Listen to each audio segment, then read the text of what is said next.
আজ আমি আমার জীবনের একটা পার্সোনাল কথা শেয়ার করি, এটা কেউ জানে না।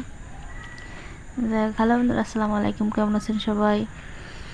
এই তো এইখানে আমি বেগুন দিয়ে মাছ দিয়ে রান্না করবো। তারপর প্রথম মাছটা একটু ভাজা করে নিলাম। তারপরে যেন বেগুনটা বেগুন আজকে ভাজিনি, শুধু মাছটাই ভাজলাম। তারপর দিয়ে দিলাম বেগুন। রান্না করতে যে একটা কথা মনে পড়লো, সে কথাটা হচ্ছে ছোটোবেলায় একদিন আমি রান্না করতে গেছিলাম। এখন আমার মারে দেখি আমার মা প্রতিদিন রান্না করে বেগুন ভাইজে ভুনা করে, খালি ভাজতে দেখি, কীভাবে রান্না করে সেটা আমি জানি না।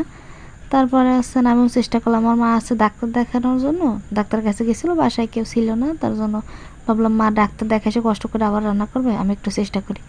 তার জন্য গেছিলাম বেগুন রান্না। তো বেগুন ভাইজে মশলা কষাই বেগুনের ভিতর দিছি, মশলার ভিতর দিয়ে বেগুন পানিতে দিছি। এখন বেগুন দেখতেছি যে ডুবতেছে না পানিতে।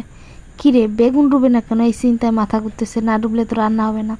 এর জন্য কী করছি, বেগুনের কলস ঢাইলে দিছি পানি কড়াইতে দিয়ে, তারপর বেগুন রান্না করছি।